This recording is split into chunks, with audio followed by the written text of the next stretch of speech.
If there is anything a libertarian must be squarely and totally against, it is involuntary servitude, forced labor, an act which denies the most elemental right of self-ownership. Liberty and slavery have never been recognized to be polar opposites. The libertarian, therefore, is totally opposed to slavery. An academic question nowadays, one might object, but is it really? For what is slavery but A, forcing people to work at tasks the slave master wishes, and B, paying them either subsistence or at any rate less than the slave would be willing to accept voluntarily? In short, forced labor at below free market wages. Thus, are we really free of slavery, of involuntary servitude in present-day America?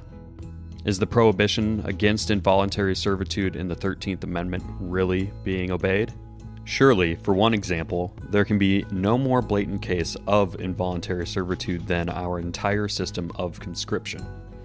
Every youth is forced to register with the Selective Service when he turns 18. He is compelled to carry his draft card at all times, and at whatever time the federal government deems it fit, he may be seized by the authorities and inducted into the armed services. There his body and will are no longer his own. He is subject to the dictates of the government, and he can be forced to kill and to place his own life in jeopardy if authorities so decree. What else is involuntary servitude if not the draft? The utilitarian aspect permeates the argument for the conscription system. Thus, the government uses the argument, who will defend us against foreign attack if we do not employ coercion and conscript our defenders? There are several rebuttals for a libertarian to make to this line of reasoning. In the first place, if you and I, or your next-door neighbor, think that we need defending, we have no moral right to use coercion, bayonet or the revolver, to force someone else to defend us. This act of conscripting is just as much of a deed of unjustifiable aggression, of kidnapping and possibly murder, as alleged aggression we are trying to guard ourselves against in the first place.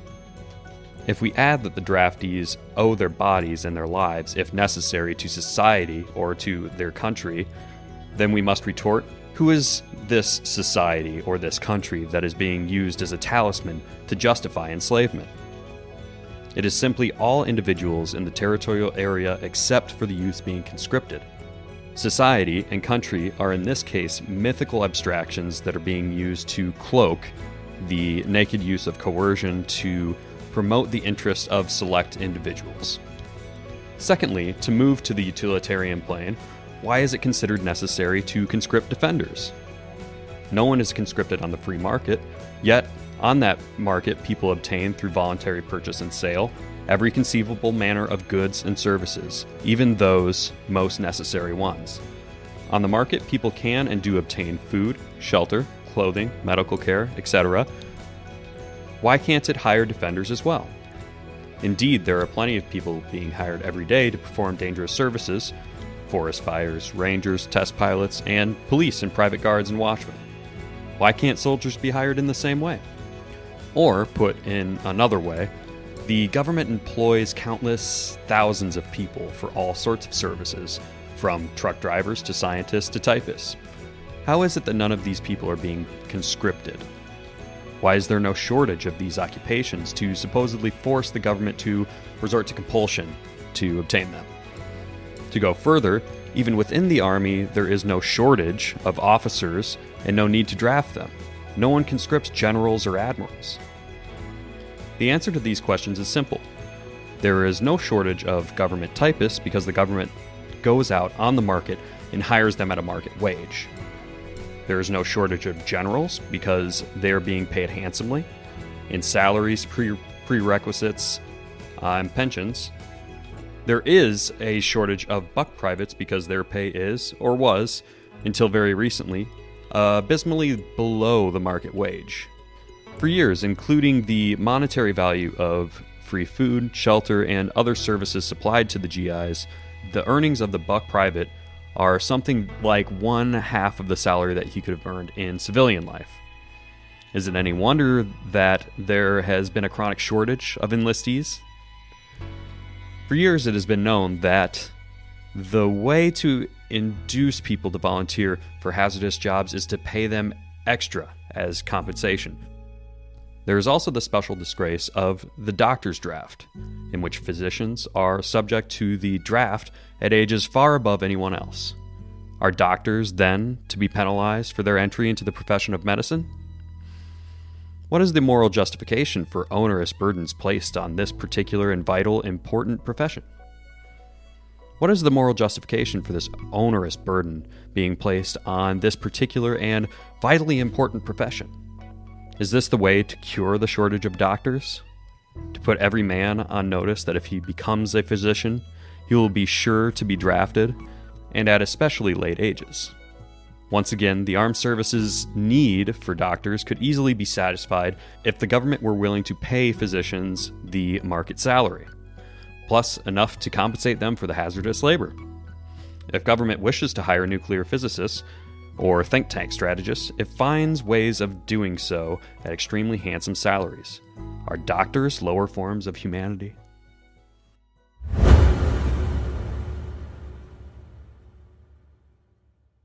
That was an excerpt from The Ethics of Liberty, the Libertarian Manifesto written by Murray Rothard on the subject of conscription. Today's episode is with guest CJ of the Dangerous History podcast, and we talk about, more than anything, the Civil War, what led up to it, and some of the misconceptions involved. And this will be part 1 of 2 in a series about these subjects, because I still had things that I wanted to pick CJ's brain about, and there was just a lot more to delve into.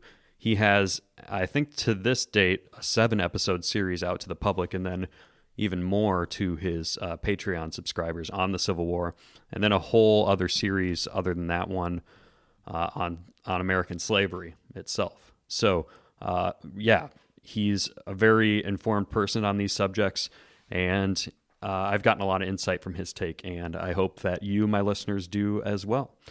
So enjoy this interview.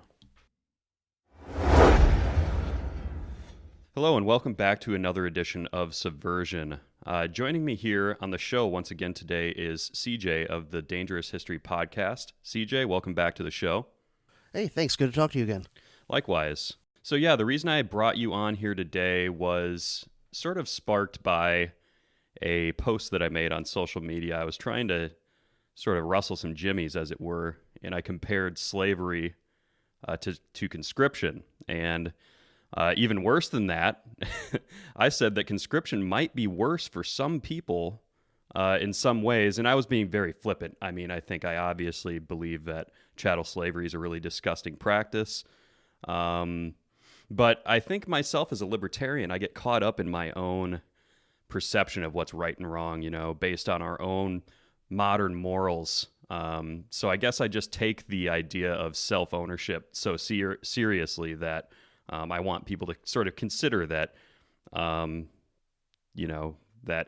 in the long run, people own their bodies, and that any kind of slavery is bad no matter what the intentions are. So who better that I know and have contact with than you, who have covered the Civil War in great depth and American slavery. So I think this is a really good, really good topic to bring up with you. So I guess just to start out, there's a lot of libertarians who sort of have an aversion to being honest about slavery just because of, critical theory and what's perceived as like cultural Marxism, that the revisionism of the founding fathers that challenges the mythology of the founding of America. They have such an aversion to that they can't even really talk honestly about slavery. And I guess I just wanted to appreciate that you have really nuanced takes as a libertarian on this subject. And I've just really enjoyed that whole series that you have out there.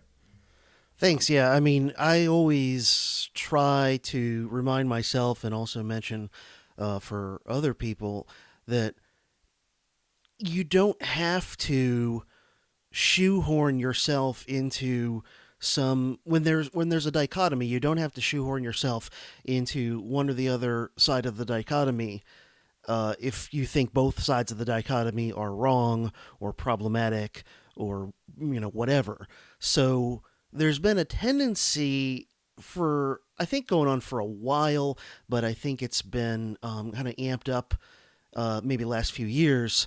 This tendency to see the world in very kind of Manichaean terms, which I think we have sort of a natural tendency as humans to see it as, us versus them, pure good versus pure evil, black versus white, whatever.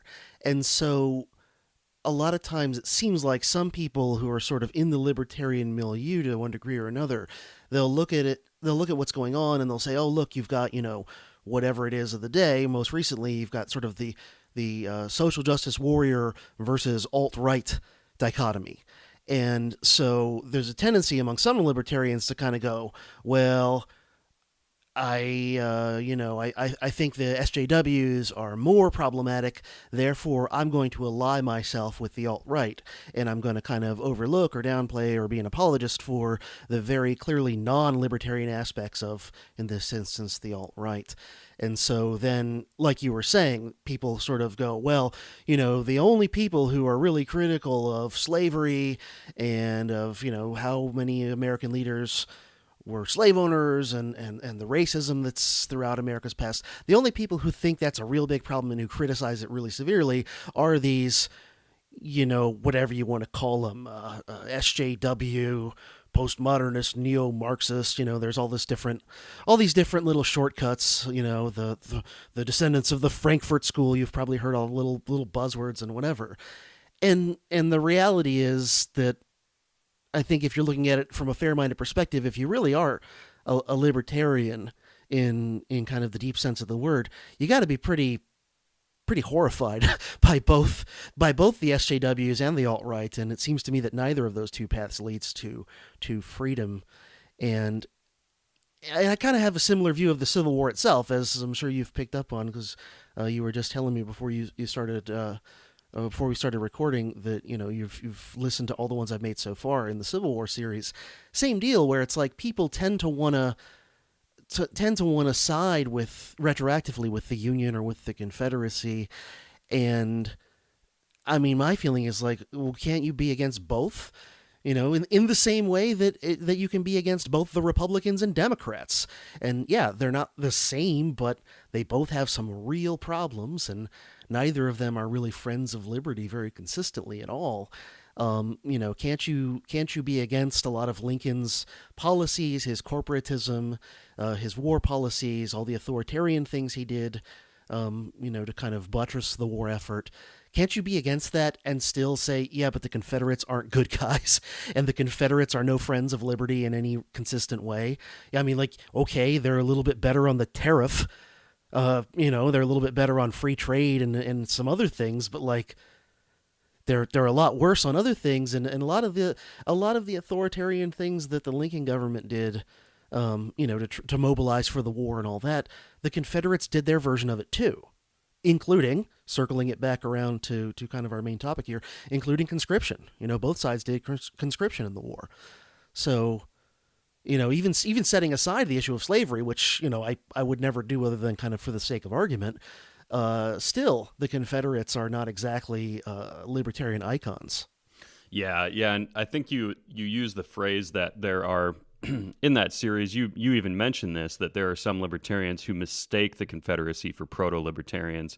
And I don't know that I've actually ran into, other than Tom DiLorenzo, I don't really know of very many other prominent libertarians who are quite as apologetic to the Confederacy, and I guess, it's just hard to have that view that, while of course the Confederacy, from my point of view, from the point of view of like, if we are to have states, they should at least be voluntary in the sense that if a section of that governing body wants to break away and secede, that it's not necessarily wrong for that to happen all the time. For example, America seceded from the British Empire, so the people who are sycophants for the Union, at least, even modern day people who are more jingoistic and nationalistic, who are, who think that what the Union did was exactly right, to preserve the Union, but I don't think they understand the irony that that it was that attitude that the Confederacy had that broke us away from the British Empire. So I just feel like people don't necessarily have the most nuanced take on this, and this thread really sort of showed just the simplicity of the narrative. And in fact, one of the people in this thread of the post that I made is a high school teacher who teaches American history. And some of his takes, I mean, they seem a little more nuanced than most versions of history that you'd maybe get from a government school. For example, he said that he would use Lincoln's speech, the speech where he basically says that, yeah, I think that slavery is wrong, but don't get it twisted. White people are superior still, and there's going to be some form of segregation, and there's no way that these people can be politically or economically equal. And basically what he said that he does is he tells the kids in his class that was Stephen Douglas who made that speech, and says, hey, would you vote for this guy? And then, he reveals, oh, yeah, that was actually Lincoln. Maybe this guy isn't exactly who you were told, in in your middle school history classes. But yeah, anyway, basically a roundabout way of saying that I think there are a lot of misconceptions about the Civil War, both on, the more friendly to the Confederate side and to the Union side. So I guess, maybe a good place to start would be, what are some of the biggest misconceptions that you can think of from the Union perspective, just to start? Well, I mean, a lot of it's just simply things that people are totally ignorant of. They're the unknown unknowns. So, most people are clueless to the fact that Lincoln was such a corporatist stooge when it came to so many policies, that he's given away half the land of the country practically to the railroad corporations. He's helping out the banks. I mean, he's a total corporate stooge when it comes to all those sorts of policies. So most people just, as far as they know, that just doesn't exist.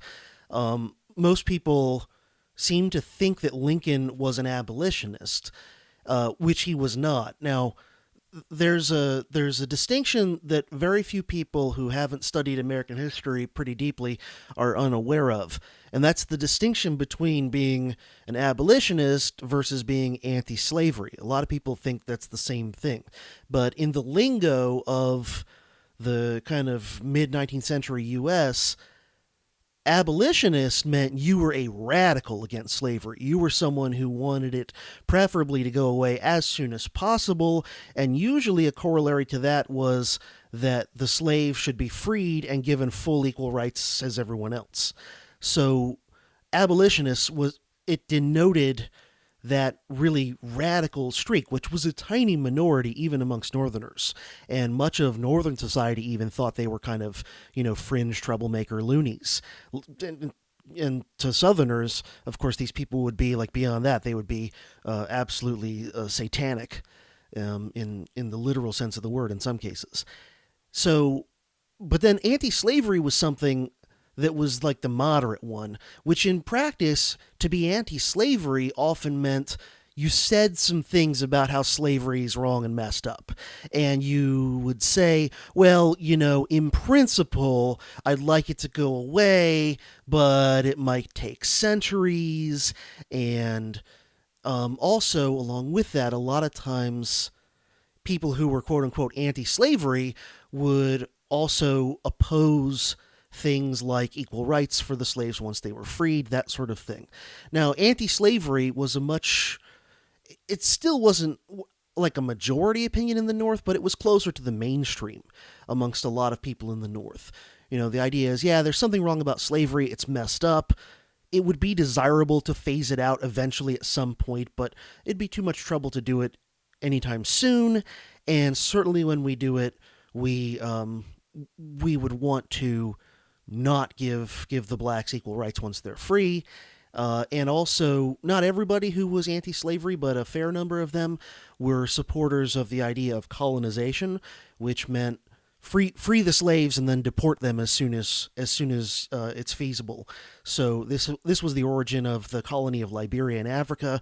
There were also some different schemes that were never executed to, maybe like get an island in the Caribbean or some piece of land in Central America or something like that, and then just free the slaves but get them the hell out, because we don't want them living side by side with us. So in other words, you could be anti-slavery and still be incredibly racist and all that.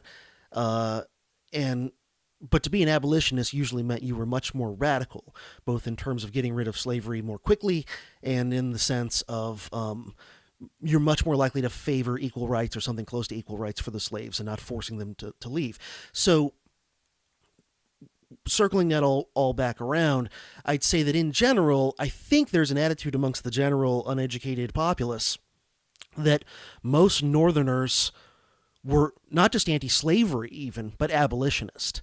And that includes, of course, Lincoln, and that Lincoln, all he cared about was freeing the slaves, and basically he came into office like, let's free the slaves as soon as possible, and the South was like, hell no. And then the war happened, and Lincoln won and freed all the slaves, and isn't that great? The reality is so much more different. Lincoln was anti-slavery. He was someone who would repeatedly say, particularly once it became a big issue after the Mexican War, that slavery was wrong, and he did oppose it spreading into new places out west. But he always reiterated that he wasn't planning on doing anything against slavery where it already existed anytime, in the foreseeable future. And as you alluded to, he was quite willing to still support, unequal rights for blacks even once they were freed. That statement you referred to probably is the one from the Lincoln-Douglas debates where he said, I, as much as any man, am in favor of the superior position being occupied by the white race, or something to that effect.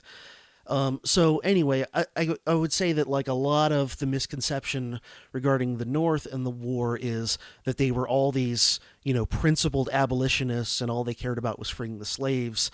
The reality is that even anti-slavery opinion was probably not a majority amongst Northerners. Most Northerners before the war didn't really care about slavery one way or the other. I mean, they would oppose it in the sense of they probably, most people who lived in Wisconsin before the Civil War would have said, yeah, no, we don't want slavery here. But a lot of them had the attitude, still in this is much more decentralized paradigm of the United States than we have today, this attitude of, oh, some guy, way the hell down in Alabama, if the people down there want to have slaves, that's kind of their business. I don't want it in my backyard. But, it's only as the war goes on that, for various reasons, more and more Northerners come to support the idea of phasing out slavery much more quickly, kind of as the war's going on.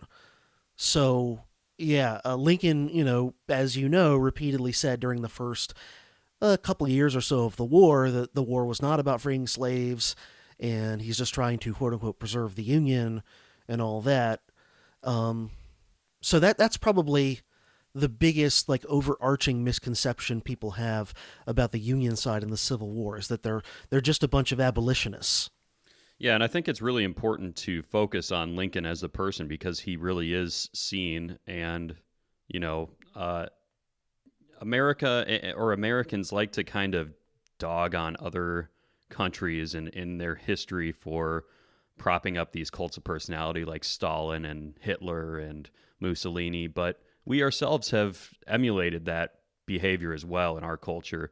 Abraham Lincoln being one of the people who we see as he's almost another founding father in a sense that because he preserved the Union and America is what it is today, partially because of him, that there is really this mythology wrapped around him as like you said, instead of just anti-slavery, an abolitionist. And this high school teacher that I've been talking to, specifically, a couple times the Civil War has came up, and we've gotten into these long discussions about, for example, when I did bring up that speech during the Senate race between Douglas and Lincoln, that Basically, I charge Abraham Lincoln with not only being not an abolitionist, but he was a white supremacist. I mean, if we're just looking at like raw terms, that's exactly what he was saying.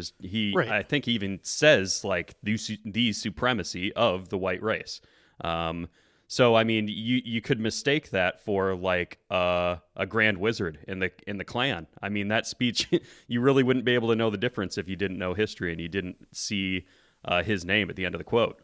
Right. Yeah. Certainly in the modern context, I mean, he's some of the things he said, particularly before he became president, in a modern context, they're like further out there than things that Richard Spencer or somebody would say today. Right. And at the same time, and I'm not saying this to like get him off the hook in any way. At the same time, though, it's completely understandable because those views on race were completely mainstream even amongst the North. Sure. Yeah. Which, to me, that's not a good alibi because to me,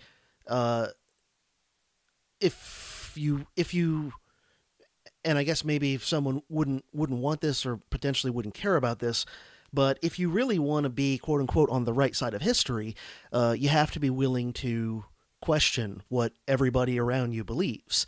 And if your alibi is just, well, everyone around me believe these oppressive beliefs and whatever, then you're just saying, well, I'm no better than any of them. So that's the same way like someone who does horrible things for the Third Reich. It's like, well, everybody was kind of caught up in it at the time, so what are you going to do? If you go back further, I mean, it was a very common thing amongst primitive tribes of people to routinely practice human sacrifice. And, I mean, I guess what it comes down to is the individual has to ask themselves, who would you rather be in the kind of grand scope of history? Would you want to be one of the vast majority of people who goes along with horrible oppressive things, whether it's human sacrifice or slavery or Nazism or whatever it is?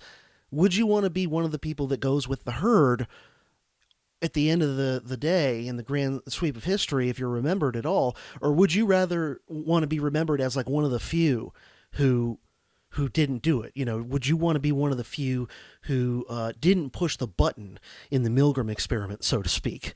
I don't know. I mean, I'd like to think that I would want to be one of the people, and maybe it's just, personality type or whatever, but I want to be one of the people who, like the abolitionists before the Civil War, who were considered nut jobs at the time for believing crazy things. And now everybody looks back and goes, oh, clearly they were right.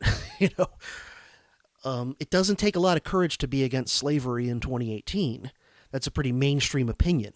But it sure took a lot back in even as late as like 1850. It took a lot of courage to be a radical abolitionist. Yeah, and I totally agree with that, and I completely understand when I do bring this stuff up, the point that you just made, that it's easy to be against slavery today, and I completely agree with that. But I think us as libertarians, we sort of, I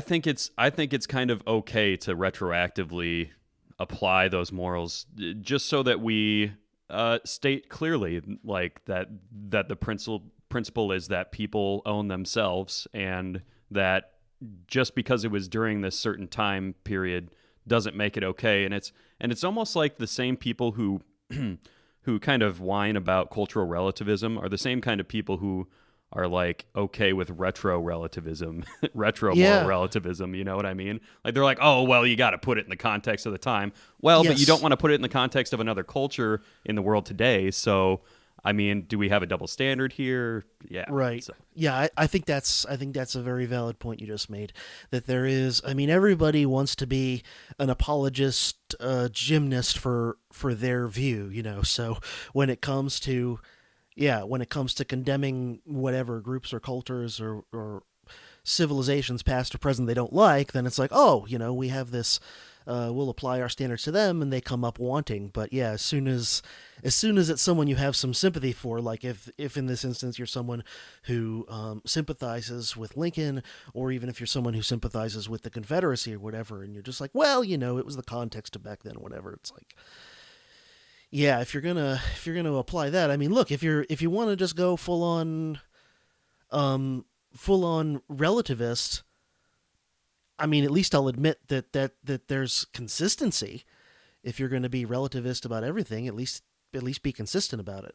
And I can respect that. I mean, I'm not at the end of the day, I'm not really a relativist, um, but I can at least respect someone who says, yeah, that's what I am, and I'm just going to apply that measure across the board.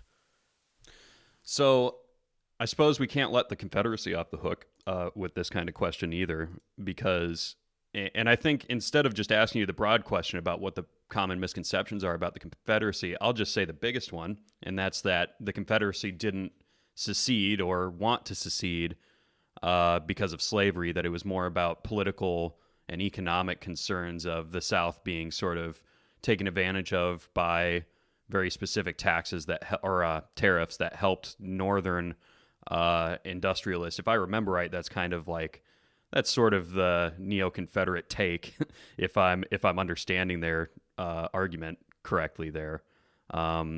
So I guess what's your perspective on that? Because I really liked your take on what exactly spooked the Confederacy and why they decided to actually secede.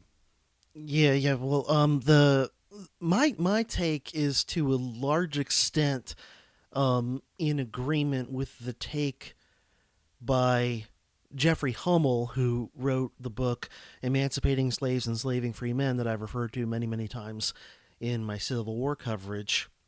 And he is a libertarian, by the way, but he's not one of these, libertarians who kind of leans a little too friendly to the Confederates. And his take is that if you're trying to look at why the war happened, you have to kind of break it into two questions. And the way he does it is he says you have the question of why did the South secede? And then you've got the question of why was the Union unwilling to let them have their independence? Why was the Union willing to go to war, ultimately to the point of total war, to prevent them from getting their independence? And those are two different questions. And the answer he gives to the first one, why did the Southern states secede and form the Confederacy, is that yes, there were other issues for sure, but at the end of the day, slavery and defensiveness about it was number one in the motivations of, most prominent Southern leaders who favored secession. And then in the answer to the second question, why was the Union unwilling to let them have their independence?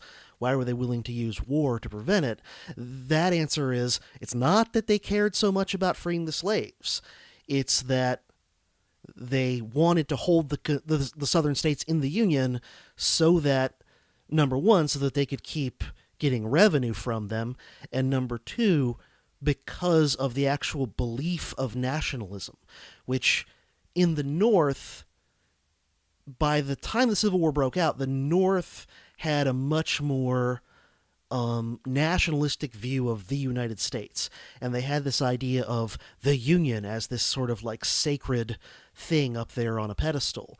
And so, in Northern schools, in the books that were used more often to teach children in the North, all these sorts of things, that was like just a bigger idea that what made the United States great was all these united, distant territories and people into one great powerful nation, blah, blah, blah, which the South didn't share that idea as much at the time. But so, yeah, and I think Hummel is right. When you actually go look at the primary sources of the things that the Southern leaders who were pushing for secession and then seceding and forming the Confederacy, they were very upfront. They didn't make any secrets that a huge part of why they wanted out of the Union was not necessarily that they thought the U.S. government was going to try to get rid of slavery soon, although some did think that. Whether they were right or wrong, that's what a lot of them believed, and they said so. But also, just in general, this idea, as Lincoln put it in another one of the Lincoln-Douglas debates, he said something like slavery should be put on the path to ultimate extinction. So we see this, this like long-term gradualist anti-slavery that Lincoln was articulating. And even that to a lot of Southerners, number one, a lot of them didn't believe Lincoln. A lot of them thought he was playing possum and he really was an abolitionist. There's no reason to believe they were right about that, but the point is that's what a lot of Southerners believed about Lincoln. They thought he was a closet radical abolitionist, and they were scared of it.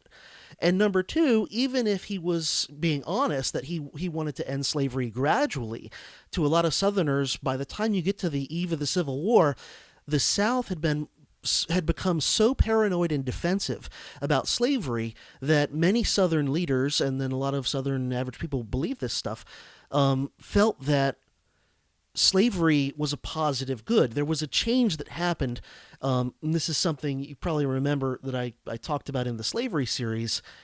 There was a change that happened, and I don't think it's a coincidence. It happened around the time that the cotton gin came along and made slavery way more profitable. Slavery, in the end of the 18th century, slavery was declining in profitability in many areas of the United States. Tobacco and things like that were no longer as profitable as they were. The land was getting used up in a lot of places. And one of the things that came along that gave slavery an economic new lease on life was the cotton gin, which suddenly you could make way more profits on cotton than you ever could before because of this invention that allowed people to process the cotton, get it ready for factories much more efficiently and therefore profitably. And all of a sudden, and this is one of the places where I'm somewhat sympathetic to Marxist analysis. I look at big philosophical things like Marxism as sort of like a buffet or a salad bar where it's like, all right, I don't like a lot of this stuff. I certainly don't agree with a lot of like the big things. That said, he's got a point about some things. And one of the things where I think Marx actually was onto something is the whole idea of base and superstructure, that people's beliefs in institutions to a large extent. I would never go all the way to full-blown Marxism like it's just 100% deterministic. But I think he's onto something when he says that a lot of the institutions and beliefs people have are simply determined by the economic system they have and who owns what and how things are produced. And so applying this to slavery, it's like you find, say, in the 1790s, even a lot of Southern leaders who owned slaves were open to the idea of enacting a gradual emancipation policy. Virginia, for example, actually had a bill for phasing out slavery work its way pretty far through the legislature around the end of the 18th century. Then all of a sudden, cotton makes slavery way more profitable again, and then all of a sudden, within like one generation, Southern leaders are going from sounding like anti-slavery men, saying things like, yeah, slavery's morally wrong, and we might want to, figure out a way to start phasing it out. And then within one generation at most, Southern leaders are saying things like, slavery is actually a positive good. It is not a necessary evil. It is not, something that we should ultimately want to phase out. It is a good thing. It's good for the slaves because it's, teaching them and uplifting them and civilizing them. And then, of course, it's good for society because it allows us to have the civilization we have and blah, blah, blah, blah. So by the time you get to the eve of the Civil War, that's the path that a lot of Southern intellectuals had been on for a few generations. This idea that slavery is not even just a necessary evil we have to tolerate for a while. It is a positive, good thing for our civilization. And so to someone who believed those things, if someone like Lincoln comes along, number one, you're likely to not trust him and think he is a closet abolitionist. And number two, even if he's not, he's still attacking one of the fundamental roots of your civilization. And while it's true that most white Southerners did not own slaves, it is also true that most white Southerners in the Antebellum period and through the Civil War believed. Now, I think they're wrong about this, but this is what they believed. They believed that slavery was a good thing for them too. Even for poor white Southerners who owned no slaves and had no prospects of ever owning slaves because slaves were very expensive, a lot of them still had a belief that slavery ultimately was a good thing for them too, and they wanted to protect it. And in part, it was out of racism. It was, I don't want to have to compete, with blacks for jobs. I don't want black people running around, out of control, not on a short leash, all that. I don't want, black men hitting on my daughters or back then they'd be more likely to be like, yeah, just if you let the black men free, they're just going to go around raping white women all day. And the fact of the matter is that, like, Southerners widely believe this stuff. and obviously they continued to believe it well after the war. It was a big motivating factor in things like the Ku Klux Klan and all that. But, to act like that's not real is, to me, just like intellectual dishonesty. And you find lots of Confederate leaders saying blatantly. Confederate Vice President Alexander Stephens said around the start of the war something like, "Our government is founded on the great truth that the black man is not equal to the white man." And you can find many other Confederate leaders saying things even going even further than that. And you start to get, after the war, more and more Southerners saying, well, the war wasn't really about slavery at all, blah, blah, blah. It's like, that's not what they were saying when they were seceding and when they were fighting the war. When they were seceding and fighting the war, they were very upfront, like, oh, it's a huge part. Most of why we're fighting is to preserve slavery. It's only after they've lost the war that they're trying to then kind of save face in the historical record. Once it's settled, slavery is abolished, all that, then they want to try and, make themselves look better. It's all wrapped up in what's known as the lost cause myth that kind of deifies a lot of the, Robert E. Lee and Stonewall Jackson. And part of it is, they weren't really fighting to protect slavery at all. And part of it also is they never had a chance to win, blah, blah, blah. So they're these noble martyrs who were going up against odds. Everybody loves the guys who defended the Alamo. Everybody loves the 300 Spartans from Thermopylae because there's something noble and admirable in our eyes about guys going out there and fighting even though they know that they're going to lose. And so that's also part of saving face for the South after the war is, look how noble they were. They were destined to lose, and yet they still gallantly went out there and everything.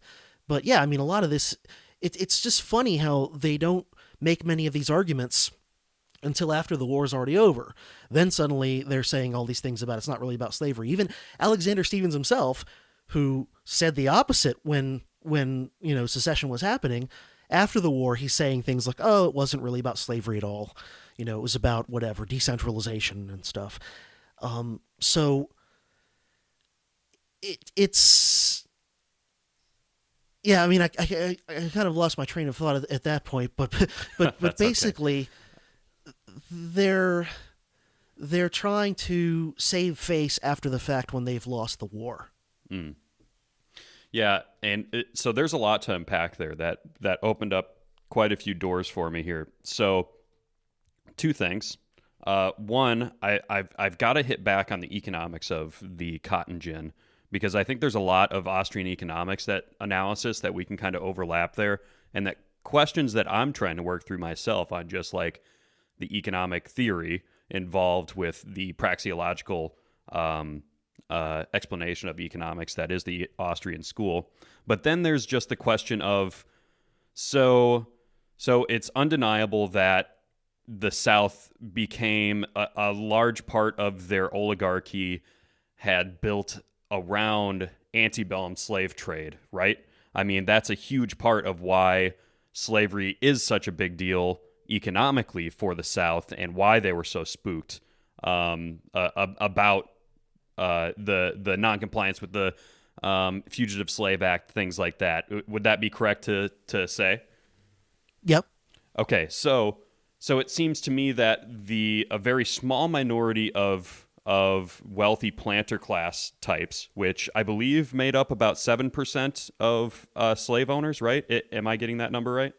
Yeah, that's definitely in the ballpark for who would be considered planters, meaning you own, I don't know, I forget what the exact number would be, but probably at least a few dozen slaves. Okay. Yeah, so it seems like from what I'm understanding and from listening to your shows, from what I've taken, it's almost like there was a very small minority of very wealthy people who were pushing this narrative about having to protect slavery, but it became something larger than that, they had to make it about something more than that for people in the South.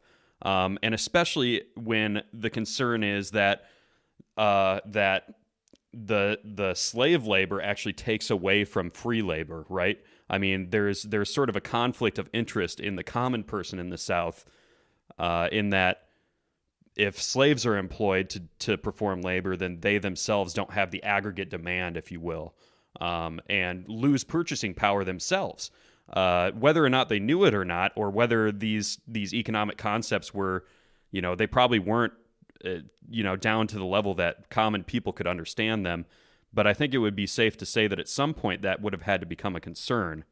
So I'm not really sure what I'm trying to get at. Other than that, it seems like they would have had to complicate the issue for common people in the South to be able to risk their lives to defend their country. So I think at a certain point they would have had to make it about blood and soil as well, to use the controversial phrase, because that is a huge thing that motivates people, and it is one of the things that's going to force people to fight, other than just to kind of tease out conscription again. Other than actually forcing people to take up arms, you actually have to convince them that they have some sort of divine right to the land in the first place and to control of the land. Oh, yeah. No, I think everything that you're saying is correct, in the sense that if you looked at who really benefited from slavery, it was a small elite group in the South.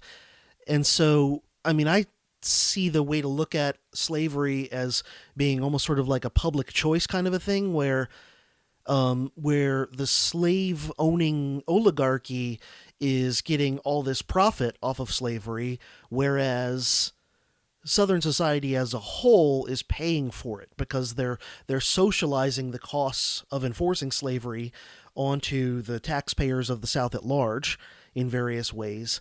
And aside from, as you mentioned, if you've got a large pool of slave labor, that's going to have a negative effect on the job prospects for a poor white person who doesn't, already have wealth or property or anything like that. So, yeah, I mean, you're definitely, I think, correct that the average person economically in the South who did not own slaves was harmed by slavery, but obviously people can believe things that are not correct. And so if you've got this elite oligarchy that's got pretty much hegemony over the kind of intellectual sphere of the South, over the belief systems of the South, over the political aspects of the South, they're able to, any elite group that has hegemony, the way the planters had hegemony in the South before the Civil War, is able to have a hugely disproportionate impact on what people actually believe. So, in a way, it's kind of like how a lot of average people in America right now think protectionism is going to make them better off economically. It's like, probably not, unless you happen to own a steel mill or something like that. Unless you're a special interest, you're not getting the concentrated benefits. You're getting the dispersed costs. Yeah, and when you see people who vehemently are defending, just within the past couple of days here, that the topic is tariffs right now. That's a really big conversation in America, and it's really sad to see people who are even self-avowed libertarians who are for this protectionism and really don't understand that the tariffs are actually they hurt average people for the benefit of a very small group of people, whether it be actual capitalists who own factories and refineries and things like that, or if it's just the labor unions themselves who are pushing for a certain tariff. I think when put on balance, it actually hurts Americans. But these people think that they and Donald Trump are defending Americans by raising the cost of goods, just because And I think I saw this crude explanation of tariffs that free trade is when we send $20 in a book of matches overseas and we get back a book of matches. It's just this really dumbed down analysis of global markets, and that they don't understand what specialization even is, if that's what they think that free trade is. So anyway, I'm getting a little sidetracked into where this sort of comes into modern day politics, I guess. Yeah, well, in the case of the South and slavery and the Civil War, one thing I just wanted to mention is that also the Southern elite had an advantage in that the ideas of white supremacy and the ideas that slavery is good even for the poor whites who don't own slaves, it's good to have slavery as an institution, those ideas had been getting kind of, filtered down to the poorer people in the South by the time the Civil War happens for almost 200 years. And so you have multiple generations of, I mean, many generations of white Southerners being born and raised in that belief system. So you already have this like preliminary propaganda laid down when the war happens. And so it's not like the Southern elite in 1860 has to persuade poor whites to be racist and to support slavery. That's been done for like close to 200 years by that point. And this is something, again, someone I don't agree with on everything and on a lot of things, but who I think is right on this. Howard Zinn is, I think, pretty good at kind of getting at the way the elites have steered the narrative in the South to make poor white people, who often have very similar problems to poor black people in the South, this sort of divide and conquer strategy that the Southern elite has done, where they kind of, use all the race ideas to turn poor whites and blacks against each other so that they don't, kind of look over at the rich guy up the hill who's actually in different ways exploiting both of them. And I've mentioned before that I think that Bob Dylan song "Only a Pawn in Their Game" is actually a very, very poetic way of kind of describing this. And so it's interesting when the Confederate elites are appealing to a poorer audience in speeches, they actually talk more about race and slavery and those sorts of things than when they're speaking to an audience of sort of their fellow elites. Yeah, at least that's how it appears to me, having, spent like a bazillion hours in the last year and a half or so just poring over this stuff. It's interesting. It's like their dumbed down message is the one where they talk about slavery more. Well, and I guess the more I think about it, the more that's actually probably going to be essential to a slave society, right? That you can't just rely on like a security apparatus of the state to keep slaves subservient. You almost have to have the entire culture completely against them having any kind of freedom. So I guess go ahead. Yeah, absolutely.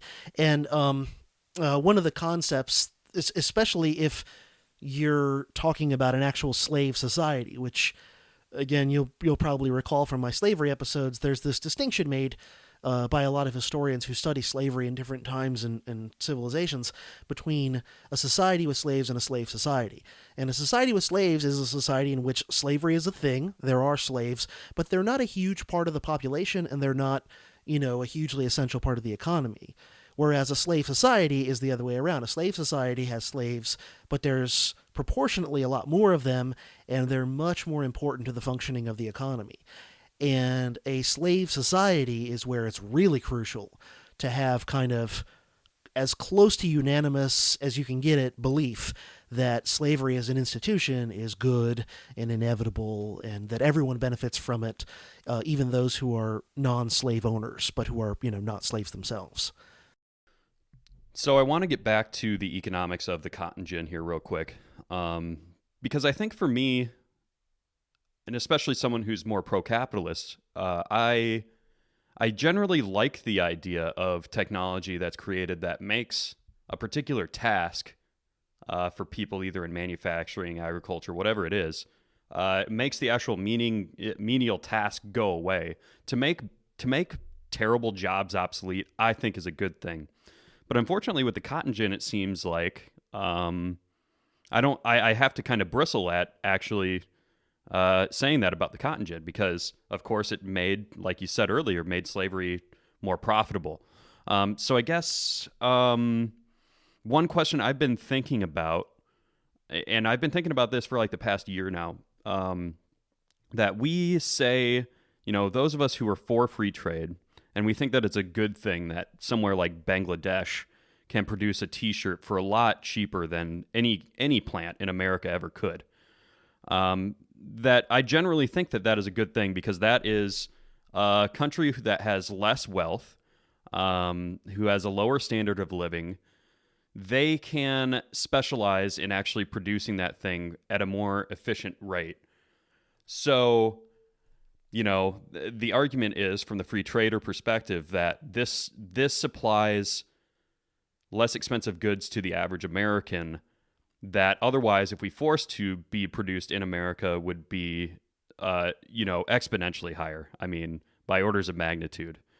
So I guess this sort of leads me to the thought that, well, if slavery actually keeps the cost of commodities down, it actually would keep the price of goods for the average person in that country would actually be lower. So unfortunately, it's almost like, as an Austrian or someone who's more sympathetic to Austrian economics, I have to kind of be like, oh shit, well, that's sort of a consequence of that logical progression, right?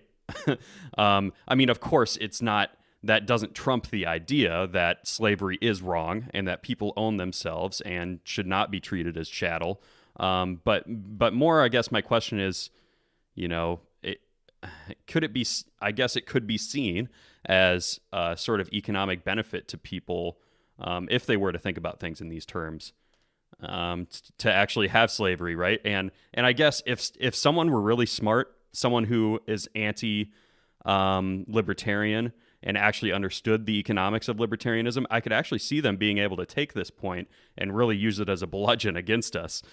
So I guess I'm just confronting this before it gets thrown at me, because I know there's only a certain amount of time before I talk to someone who is actually really clued in on these kinds of issues. Someone who maybe reads a lot of Noam Chomsky or something like that. They might actually be familiar with these kinds of arguments. So I guess I'm just trying to confront it before it comes in my way.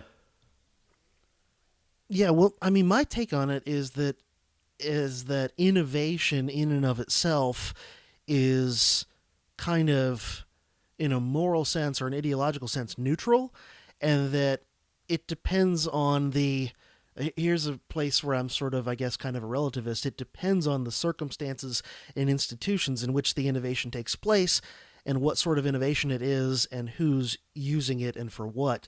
So imagine that slavery had been abolished throughout the South decades before the cotton gin was invented, right?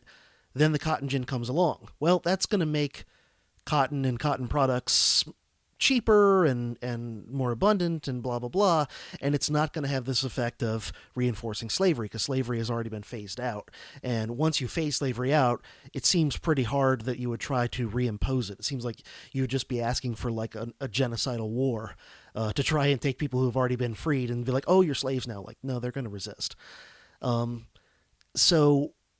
But the fact that the innovation took place while slavery was still around then allowed it to give slavery this new lease on life economically. So in the same way that there's a lot of innovation to this day that is used by the state to reduce freedom. So all these electronic innovations that give us the internet and podcasting and all these wonderful things and smartphones, the flip side of that sword is that it also allows the state and even to some extent certain corporations to surveil you, to spy on you, to all these different things. So my view on innovation itself is if it's innovation that's actually making regular people's lives better and making people more comfortable and profitable and all these sorts of things, that's great. I'm not a Luddite who thinks we need to like do make work jobs because the robots are taking all our jobs or whatever. But at the same time, innovation in and of itself could also be the government getting better at spying on you. It could be building, ever bigger nuclear weapons, that sort of thing. Sure. Yeah, and it could also be true that an innovation, when it comes around, could have a very negative consequence. But I think in the long run, the cotton gin was actually a good thing for humanity in the long run. But of course, when it came around and the context of the economics of the time, it certainly had some very negative consequences from a moral standpoint. So yeah. Yeah, and what I would say in regard to that, you sort of said that the cotton gin made things more affordable for people at the time, which is certainly true, and that slavery did. Well, I would say relative to what? Because you could make the argument that by the South having slavery, it's like, okay, maybe in the short term that made certain things cheaper than they otherwise would have been, but it also, as a whole, seems to have retarded the economic development of the South, because the fact that they clung to slavery, it's like, yeah, in the short term, it might make the cotton and the tobacco a little cheaper than it would be if we got rid of slavery tomorrow. But in the long run, it's hobbling the Southern economy as a whole and preventing it from innovating, because in the South, the view was that the only way to become prosperous is to get land and slaves and set up a plantation. And so, unlike in the North, where that wasn't the focus of everyone's economic life, in the North, people are doing inventions and, figuring out more efficient ways to do things and developing something much closer to a free market economy. It's not a coincidence that the cotton gin itself was invented by a guy from Connecticut, as were most American inventions. Throughout most of American history, were invented by Northerners, not Southerners, with a few exceptions. So you could make the argument that if you zoom the lens out a little bit more, that ultimately slavery is making the economy as a whole less productive and less developed, even if it might be making one particular good artificially cheap. Okay. So, do you have a hard stop here anytime, CJ? I could do probably another 15 minutes, so yeah, if you want to circle it back to conscription. Well, so there are a couple things I'd like to close on here. So yeah, of course, the first thing would be that, in talking to this, going back to this person who's a high school teacher, I asked them if it was okay that the South used conscription during the war as well. And he basically right out said that I think it's okay to use conscription to end slavery, and I think that it was bad for the South to use, or for the Confederacy to use, conscription to maintain slavery. But, and I think people are right in that it's kind of like a bad comparison. In some ways, in that chattel slavery is for life, that typically people will live and die slaves, and that conscription is typically rather short. It's during the period of conflict, and then it's over. But, I guess I would just argue that a chattel slave is actually more valuable than a conscripted soldier, in that your chances of living are actually probably a little higher as a chattel slave, unless I'm completely wrong on the actual happenings of what happened in history. So I guess I just see them as different manifestations of the same thing, and that the common thread is, and like I've been kind of mentioning the whole rest of the episode, that people own themselves, and that is ultimately what my entire ideology that I believe in is built off of. So I guess just from the sheer perspective of, do you own yourself, both of those paradigms don't recognize that. So I would say that categorically conscription is a type of slavery, but perhaps chattel slavery was typically, for most, if not practically all slaves, was a lot worse than your average conscripted soldier. So I guess don't really have a question, just sort of teeing this up for you to what your take is on the comparison between slavery and conscription. Okay, well, I think you bring up, some important things to think about. And, the way I would put it is this: you get into a realm where it's impossible to kind of measure and quantify which is quote-unquote worse. Because on the one hand, yes, chattel slavery is usually for life, although, there might occasionally be some opportunity to earn your freedom or whatever, but, the norm under chattel slavery is it's for life. Also, the norm typically is, in most instances, at least in the American paradigm of it, your children are also slaves if they're born to slaves. So it's not only for your life, it's also multi-generational. Your ancestors, until slavery goes away, are going to be born as slaves. And that's obviously horrible. And that's, when it comes to the scale of time and multi-generational or whatever, obviously it's a lot worse. Particularly when you start to think about your children and grandchildren, it's a lot worse versus conscription, which, as you said, it's usually shorter. It might be for the duration of the war. That's what the Confederacy ultimately had during the Civil War. They ultimately turned conscription into just, until this war is over, you're conscripted. In the Union, it was usually a shorter term of, I forget, a year or two, something like that. So it's much more limited in time horizon, and obviously your children aren't born into slavery either. Although there's clearly, as you've alluded to, there's the parallel of, in both cases, your right to life, liberty, and property in the form of self-ownership is being just completely negated. And, obviously someone who doesn't own themselves and is completely at the whim of someone else as to what to do with their life pretty much fits the definition of slavery, regardless of the other details of how it's being applied. So yeah, it's better that if you're a conscript, it's good that it's not going to be indefinitely, it's not going to be passed on to your children. On the other hand, there's the issue of, if you're a conscript in a war, you are, well, first, as you said, you're less valuable because you're not someone's valuable private property that's supposed to return them dividends over time. So it's easier to be cheaper with the lives of a mass conscript army than it is to be with the lives of your slaves. And in reality, it was relatively rare for slave owners to actually kill or hurt bad enough to physically maim for life their slaves, because those were valuable commodities. Those were valuable investments from the point of view of the slave owner. They're actually, before the Civil War, it was extremely rare for blacks to be lynched in the South. Most people lynched in the South before the Civil War were actually white people who were, accused of a crime or whatever. Because you couldn't just lynch a slave. That was someone's valuable property. They wouldn't let you kill them.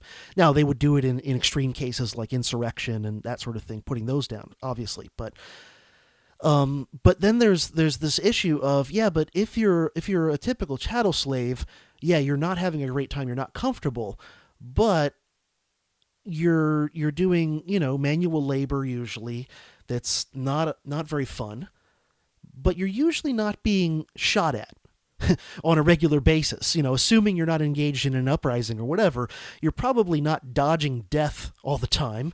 You don't normally have to worry about being killed as long as you're not rebelling. And also, you're not being forced into a situation in which you may have to kill someone else who you otherwise might not really want to kill.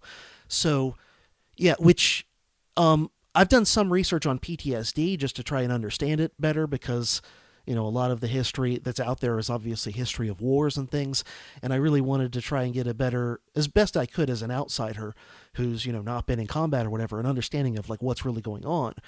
And what I've found in a lot of the work I've read on PTSD is that it often is the thing that often traumatizes people who've been in war the most isn't the fact that they've almost been killed or that they've seen their friends get killed right in front of them or whatever, and that's traumatic.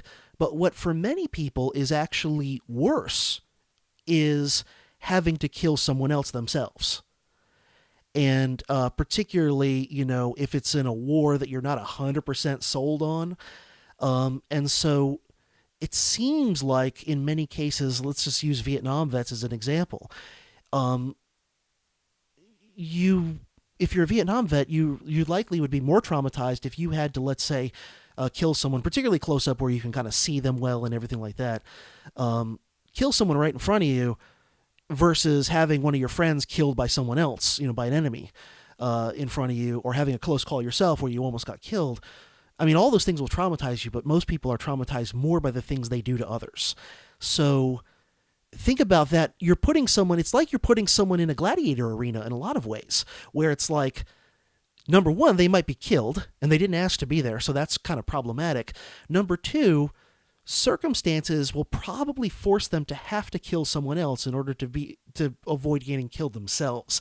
And that to me is really, really morally repugnant, that that an American, let's just use Vietnam again as an example, that some American, farm boy from Nebraska who doesn't even know where Vietnam is on a map gets, and the Vietnamese have never done anything to him, he's never done anything to them, he gets drafted and sent over to Vietnam, where all of a sudden, because he's there, because he was sent there, there are people in Vietnam who do want to kill him because they see him as an enemy, invader, occupier, and they want him out of there.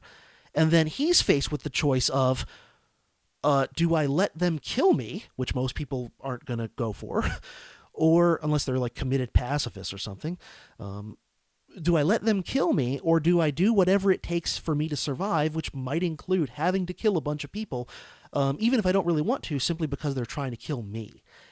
And so, on the one hand, regular old chattel slavery is longer. It's for your kids. That, I think, weighs in the calculus. Conscription, you might be faced with a violent death yourself, and you may also very likely be faced with having to kill people that you otherwise would have had no real reason to be in conflict with. So, I don't know, in my view, it's like there's no way to work that scale out. There's no way to like do apples to apples. So I don't think there's an easy answer to it, is how I would come down on it. Yeah, and I mean, like you said, I mean, just to compare, PTSD is for life too, So if we think, and you could even make the argument that it, in some way, does pass down to your children, in that if you're raised by a father who has war-torn PTSD, your childhood might be lacking quite a bit of that love and care that we could, analyze in a child development way as a healthy upbringing. So in some ways, and also to consider that when you're being conscripted, it's usually by some large government that could oppress your children in the future generations. So I mean, fighting for the enslavement of your own children, I mean, if I could be flippant enough to use enslavement in the sense of like taxation, in that, just thinking about the pernicious nature of taxation and what it became in America, you could certainly argue that conscription is maybe just as pernicious in a lot of ways. So yeah, there's a lot to explore. There's a lot to think about, and I think it's just, I think it's kind of silly just to dismiss the idea right off. And I understand why people would, though, because it's just so much a part of the mythology of America that, like we said, that the Civil War was fought to abolish slavery and all that nonsense. So, right, yeah, I think that's a great point about PTSD being multi-generational, because it's pretty clear, as far as I'm aware, like the science on it, for lack of a better term, that abuse oftentimes goes for many generations, because it's obviously very common for someone who's abused when they're young to then abuse their own children. It's not universal. There obviously are people who refuse to pass it along, but it's very common. And that's a great point, that and we know that in regard to all of America's wars, including the Civil War, for decades afterward, there's a wave of violence nationwide going up, child abuse going up, substance abuse going up, mental illness going up. Even for the Civil War, we have evidence that shows this, that, there's a whole generation of guys who not only are physically maimed, but they're psychologically destroyed for life. They have drinking problems, they're using opium, they're in an insane asylum, whatever it is, or they're out there being violent criminals. And that's right on up through, Vietnam and more recent wars than that. You see the same thing.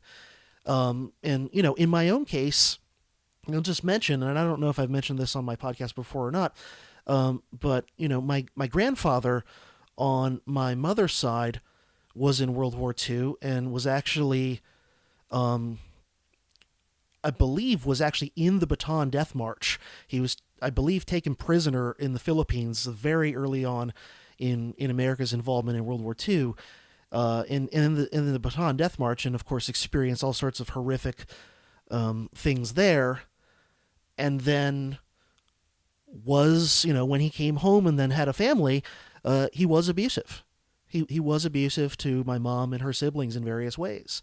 And, I'm very happy and thankful that my mom chose to not pass that along to me.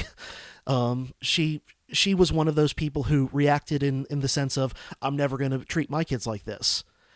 But there are a lot of people who never think about that, who never take that stand, and instead they just pass it along to their kids, and it just keeps going, and you end up with like just many generations of really, really screwed up people. So, yeah, I think that's a great point. Yeah, man. And the more we talk about this, the more each each topic could lead into, another rabbit hole, so to speak. And I still do have a lot to pick your brain about. So if we could do a part 2 at some point, that would be awesome. Sure. Because yeah, there's still a lot here that we could tease apart. And the entire point of this show is more to just pick apart things that people may have misconceptions about. So the Civil War is a really good place to, and just the subject of slavery and conscription are really good places to analyze where we're at now in the modern day.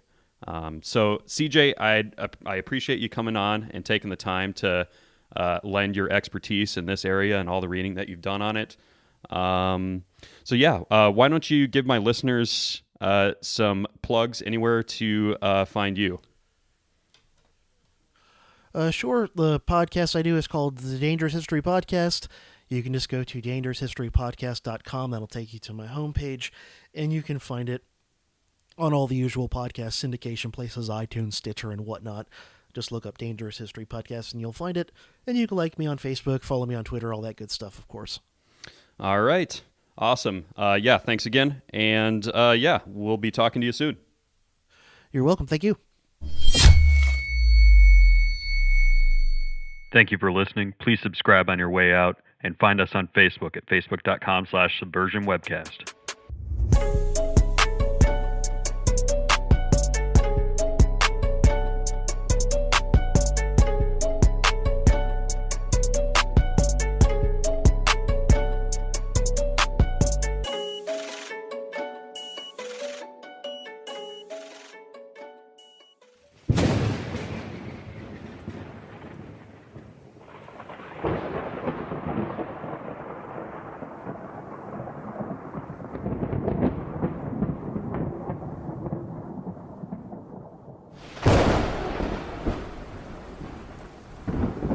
In the early days of the internet, radical libertarians were scattered, lonely, and faceless.